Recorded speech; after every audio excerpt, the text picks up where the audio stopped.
Hello, everyone, and thank you for joining me. I'm Dr. Rebecca Reynolds.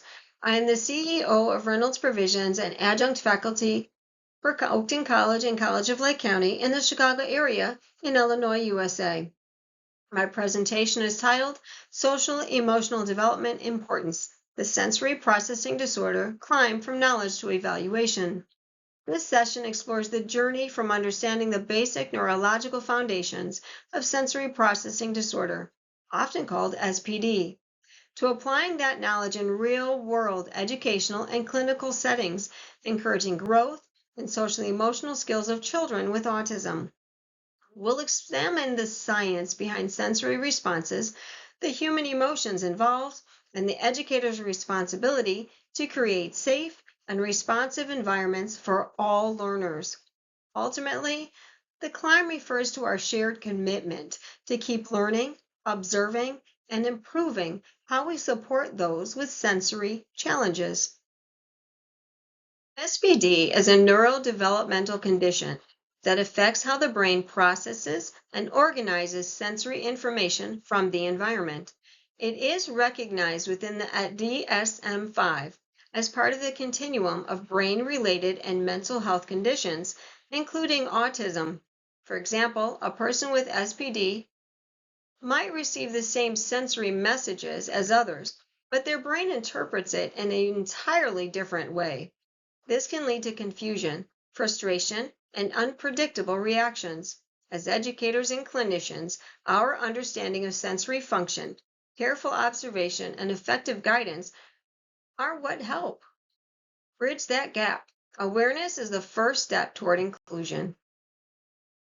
According to Miller and colleagues, SPD involves impaired responses to sensory input, whether visual, auditory, tactile, or emotional. By being more aware of these senses, we can better support our children with autism. Some people are hypersensitive, feeling overwhelmed by minor sensations, while others are hyposensitive and barely register strong stimuli. For example, a gentle pat on the back could feel like pain, while a burn might go unfelt. This inconsistency is not behavioral defiance, it's neurological variability. Understanding this helps us to avoid judgment and respond with compassion. SPD isn't about willpower, it's about the way information travels or doesn't travel through the brain's sensory pathways. SPD, like in autism, has many contributing factors, including differences in brain wiring and neurochemical regulation. Hormones like cortisol, DHT, and oxytocin play critical roles in how we respond to stress, connect emotionally, and regulate our own behavior. When these hormones are imbalanced, either due to biology, medication, or stress, students might experience intensified sensory reactions. In other words, what looks like impulsivity might be a biochemical chain reaction rather than a choice. Recognizing the physiological roots of behavior allows us educators to approach challenges with empathy instead of frustration. Let's take a closer look at these hormone interactions. Oxytocin, often called the bonding hormone, fosters trust, calmness, and connection. Cortisol, the stress hormone, mobilizes the body for fight or flight, while DHT affects both mood and energy regulation. In an SPD context, even small surges in these hormones can dramatically alter how a person perceives the world around them. The real question is, how can we guide kids in our care? Knowing their perception can change based on their hormones. A loud noise or quick movement might trigger a spike in cortisol, leading to sensory overload. For educators, understanding that these reactions are chemical reactions helps shift our mindset from discipline to regulation, supporting children in returning to a calm state. Students with SPD, many from autism, often demonstrate behaviors that might appear confusing or defiant at first. They may avoid physical touch, resist messy play, reject certain foods or fabrics, or react with aggression when startled. According to Middletown Center for Autism, these are common signs of tactile over-responsivity. For example, a child might refuse to wear a uniform because the tag feels unbearable, or lash out when accidentally brushed against in line.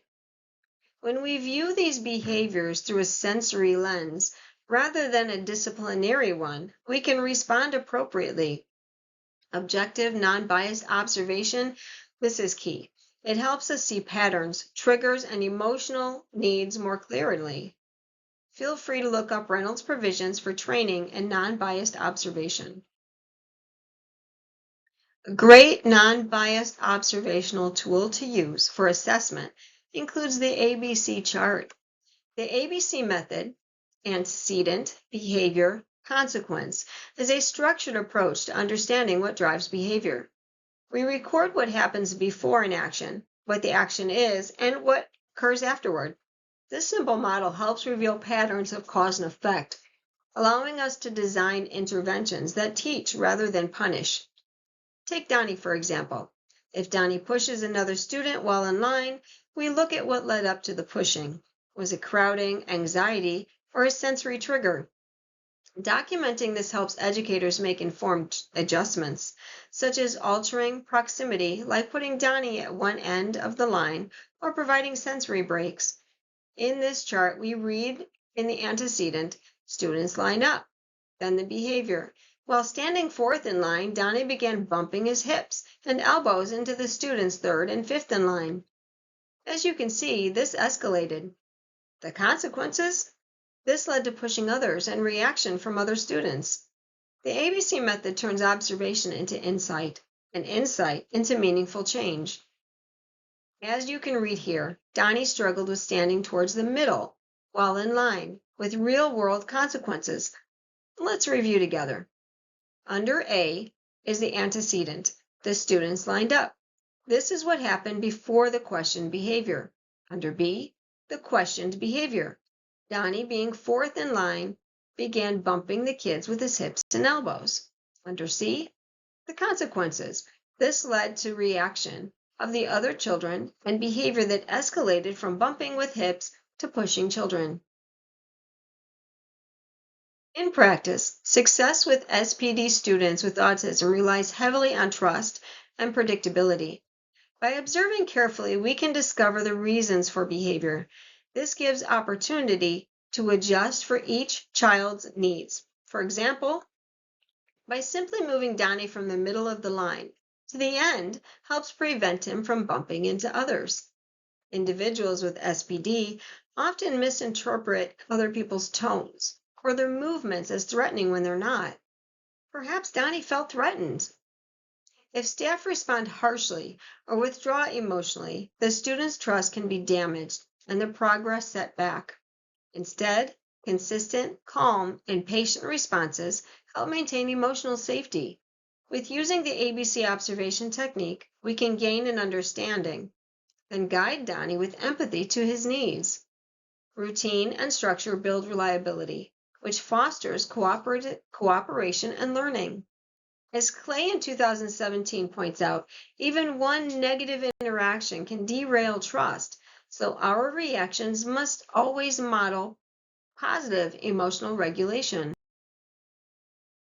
Building what is called an oxytocin reaction, a sense of emotional safety and connection, well, they're really essential. When students feel bonded and understood, oxytocin levels rise, supporting calmness and cooperation. This doesn't happen overnight. It requires repeated experiences of safety, routine, and encouragement. Because many individuals with SPD from autism struggle with both memory and comprehension, instructions often need to be repeated multiple times in different ways. When staff members remain patient despite this repetition, they demonstrate reliability and respect, reinforcing that sense of safety. Consistency becomes the bridge to trust, and trust becomes the foundation for growth. The inclusion of sensory-based strategies in schools is still, well, it's relatively new, and it requires constant reflection. At the same time, burnout among educators and social workers, it's high. Research shows that emotional intelligence and self-awareness play major roles in preventing burnout and maintaining quality care. Educators must monitor not only their students' emotional states, but also their own. Support systems for staff, such as reflective supervision and peer collaboration, they're vital. When teachers feel emotionally supported, the more capable of helping students regulate their own emotions and sensory experiences effectively. Our understanding of SPD and autism draws from foundational work by Piaget, Aries, and Miller, who linked brain development to sensory and motor growth. Aries, for example, described sensory integration as the process that organizes sensation for use, something we continue to study today. Through ongoing interdisciplinary collaboration among neuroscientists, educators, and therapists, we can refine how sensory behaviors are identified and addressed. By synthesizing theory and practice, we move closer to holistic, evidence-based care that adapts to each learner's unique needs. True progress in SPD, autism education and therapy depends on collaboration between teachers, researchers, clinicians, parents, etc. Teacher training in sensory awareness and regulation strategies has been shown to improve student outcomes, increasing self-regulation and academic engagement. As students learn to identify and manage their sensory responses, they gain independence and confidence. These strategies not only support the individual child, but also improve the overall classroom environment. Ongoing professional development and cross-disciplinary dialogue, they're essential to sustaining this growth and ensuring that sensory-sensitive approaches become standard practice. To summarize our climb, SPD in autism is a complex, evolving condition. It affects perception, behavior, and learning. Our role as educators and caregivers is to observe carefully, respond with empathy, and create environments that feel safe and predictable. Emotional safety is not just a comfort, it's a prerequisite for learning. If you don't feel safe, you can't learn the material. And just as students need regulation and support, so do the professionals who guide them. By balancing science, patience, and compassion, we can make the climb together, from knowledge to evaluation to meaningful action. These are some of the core studies and resources referenced in this presentation, including foundational work by Miller, Bennett, Aries, and others, as well as research from Cleveland Clinic and Harvard Medical School. I encourage you to review them for deeper insight into how biology, emotion, and education intersect for supporting students with sensory processing challenges. Just a few more.